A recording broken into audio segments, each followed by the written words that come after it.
प्रिय विद्यार्थियों, स्वागत है एक बार फिर से आरबी स्टडी ऑनलाइन क्लासेज में। तो दोस्तों, आज की क्लास रहने वाली अपने दिल्ली पुलिस एग्जाम के लिए। जो दोस्तों दिल्ली पुलिस एग्जाम का अपने पास अंतिम 3 दिन का समय बचा, अपने पास 3 दिन का अपने पास समय बचा। तो अब 3 दिन में अपने को रेगुलर तैयारी करनी है दोस्तों। तो क्लास से रेगुलर जुड़ जाए और अपने क्लास को शेयर नहीं किया शेयर कर लीजिएगा, और लाइक नहीं किया लाइक कर दीजिएगा, और कमेंट करके बताना कि आपके कितने क्वेश्चन से होते हैं। दोस्तों, आज की क्लास में 20 क्वेश्चन रहने वाले हैं। अब दोस्तों खुद को आकलन कर लेना है कि अब आपके कितने क्वेश्चन से होते हैं तथा, और आपका पेपर ऑनलाइन होगा दोस्तों। तो चलेगा दोस्तों, आज की क्लास को शुरू करते हैं। पहला क्वेश्चन है कि सुलह कुल की नीति किसने अपनाई थी। सुलह कुल की नीति किसने अपनाई थी? बाबर ने, हुमायूं ने, शाहजहां ने, अकबर ने। तो सुलह कुल की नीति किसने अपनाई थी दोस्तों? ये अकबर ने अपनाई थी। किसने अपनाई थी दोस्तों? अकबर ने अपनाई थी। डी ऑप्शन करेक्ट आंसर है। डी ऑप्शन देने वालों का करेक्ट आंसर है। अगला क्वेश्चन है दोस्तों आपके सामने है, भारत में स्थित जो शिव समुद्रम है जलप्रपात है किस नदी पर स्थित है? दोस्तों, सबसे पहले याद रखिएगा, भारत में स्थित जो समुद्रम जलप्रपात है किस नदी पर है? यमुना नदी में, ब्रह्मपुत्र नदी में, गंगा नदी में, या कावेरी नदी में? आंसर बताना। मेरे जितने भी साथी हैं सबको आंसर बताना। आंसर बताने में कोई विद्यार्थी पीछे नहीं रहना चाहिए। तो ये दोस्तों कावेरी नदी में, दोस्तों कावेरी नदी में है दोस्तों। आपका ऑप्शन यहाँ पर डी करेक्ट आंसर रहेगा। दोस्तों, क्वेश्चन सारे इंपॉर्टेंट हैं, तो क्लास को पूरी देखना है, एक भी प्रश्न मिस नहीं करना है आपको। अगला क्वेश्चन है दोस्तों आपके लिए, वह प्रथम राष्ट्रीय पार्क कौन सा है जिससे भारत में सर्वप्रथम स्थापित किया गया? वह प्रथम राष्ट्रीय पार्क कौन सा है जिसे भारत में सर्वप्रथम स्थापित किया गया है? कॉर्बेट नेशनल पार्क है, बांदीपुर नेशनल पार्क है, पेरियार नेशनल पार्क है, या इनमें से कोई नहीं? आंसर बताइएगा। क्वेश्चन इंपॉर्टेंट है, इसलिए आपको इसको स्टार भी लगा लेना है दोस्तों। तो इसका क्या करेक्ट आंसर रहेगा? ये रहेगा दोस्तों कॉर्बेट नेशनल पार्क, यानी ए ऑप्शन देने वाले विद्यार्थियों का करेक्ट आंसर है। मैं जितने भी साथी क्लास में जुड़ चुके हैं सभी एक बार फटाफट क्लास को शेयर करें, और वीडियो को लाइक किया लाइक करें, और चैनल को सब्सक्राइब किया सब्सक्राइब करता है। हर वीडियो का नोटिफिकेशन आप तक पहुंचेगा दोस्तों। हमारा पेपर है दोस्तों 14 नवंबर को हमारा पेपर होने वाला है दोस्तों।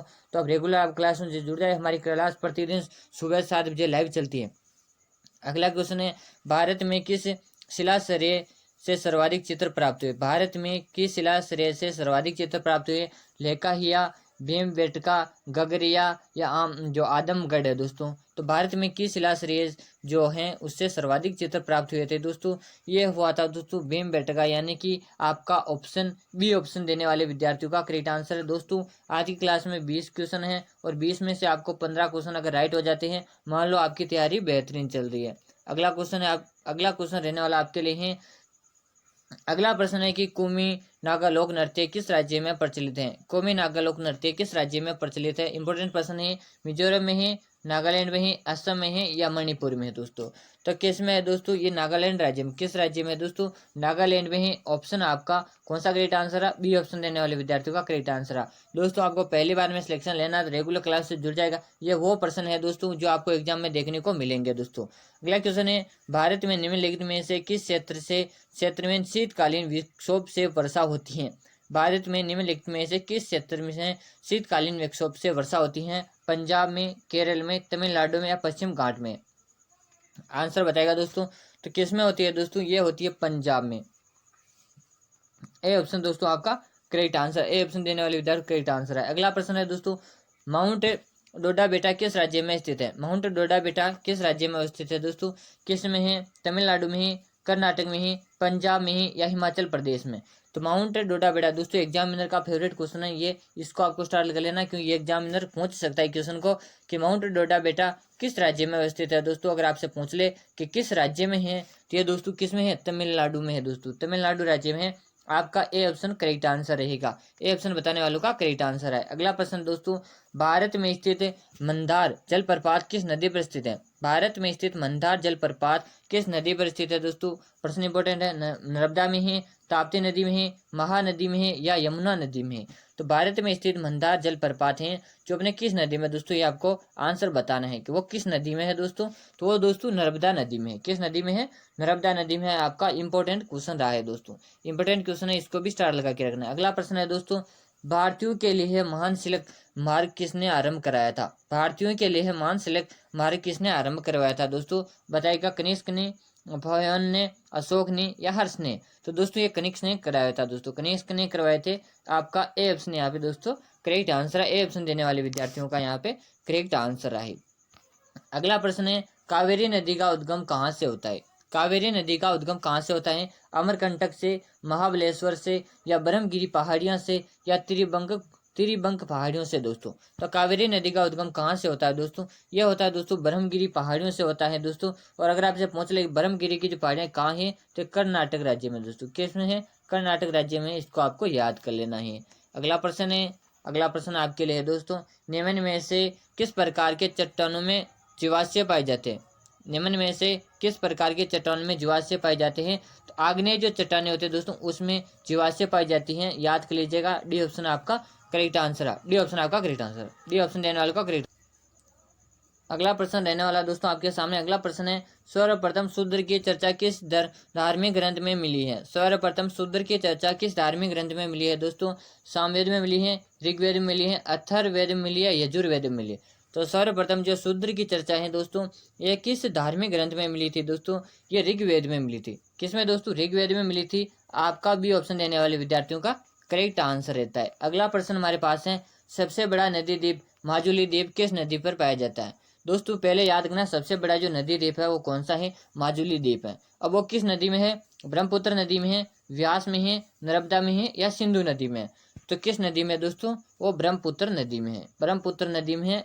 ए ऑप्शन आपका करेक्ट आंसर रहता है। अगला प्रश्न है, निम्न में से कौन सा लोक नृत्य जम्मू कश्मीर से संबंधित है? निम्न में से कौन सा लोक नृत्य जम्मू कश्मीर से संबंधित है? सुइसिनी है, जौहर है, राहुप है, या विधि है? तो कौन सा लोक नृत्य जम्मू कश्मीर से संबंधित है? राहुप नाम से जो नृत्य होता है दोस्तों, ये अपने जम्मू कश्मीर से संबंधित है। आपका सी ऑप्शन यहाँ पे करेक्ट आंसर है। अगला प्रश्न है, भारत के 26वें राज्य के रूप में 1 नवंबर 2000 को किस राज्य का गठन हुआ था? भारत के 26वें राज्य के रूप में 1 नवंबर 2000 को किस राज्य का गठन हुआ था? छत्तीसगढ़ का, उड़ीसा का, असम का, या झारखंड का? तो कौन सा राज्य बना था दोस्तों? एक जो 26 जो क्या दोस्तों 1 नवंबर 2000 को, कब बना था? 1 नवंबर 2000 को कौन सा बना था दोस्तों? वो बना था छत्तीसगढ़। कौन सा बना था दोस्तों? छत्तीसगढ़ बना था दोस्तों। ए ऑप्शन देने वाले विद्यार्थियों का करेक्ट आंसर रहेगा। दोस्तों वर्दी पहनने का सपना है और सपना आपको पूरा करना अपने माता पिता का और आपका, तो दोस्तों रेगुलर क्लास से जुड़ जाएगा। मैं वह प्रश्न लेकर आता हूँ जो आपको एग्जाम में छपने की पूरी संभावना रहती है।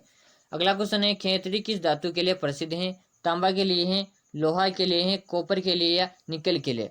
तो खेतड़ी किस धातु के लिए प्रसिद्ध है? जो खेतड़ी में दोस्तों सर्वाधिक तांबा पाया जाता है। क्या पाया जाता है दोस्तों? सर्वाधिक तांबा पाया जाता है खेतड़ी में दोस्तों। और खेतड़ी वर्तमान में नीमका थाना जिले में आने लग गई है।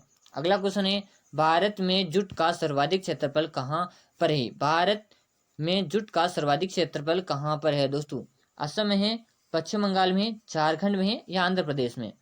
तो भारत में जूट का सर्वाधिक क्षेत्रफल कहाँ पर स्थित है दोस्तों?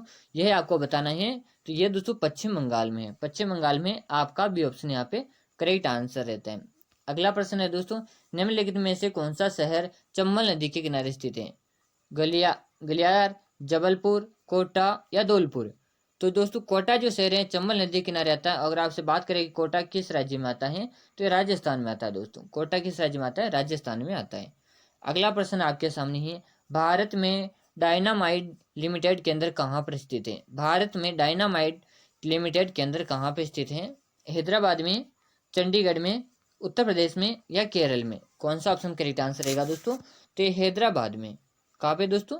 हैदराबाद में है। ए ऑप्शन आपका करेक्ट आंसर रहेगा। ए ऑप्शन देने वाले का करेक्ट आंसर है। अगला प्रश्न है, भारत के किस स्थान को सफेद पानी के नाम से जाना जाता है? भारत के किस स्थान को सफेद पानी के नाम से जाना जाता है दोस्तों? लद्दाख को, सियाचिन को, गंगानगर को, या शिवखोड़ी को? तो वो दोस्तों सियाचिन के नाम से दोस्तों, जिसको सफेद पानी के नाम से जाना जाता है दोस्तों, वो आपका ऑप्शन क्या रहा? ऑप्शन बी यहाँ पे करेक्ट आंसर रहा। दोस्तों आई होप क्लास अच्छी लगी होगी। चैनल को सब्सक्राइब करें और वीडियो में नए हो तो चैनल को सब्सक्राइब कर ले, लाइक भी करना और कमेंट बताना कि आपके कितने क्वेश्चन सेव हुए हैं दोस्तों।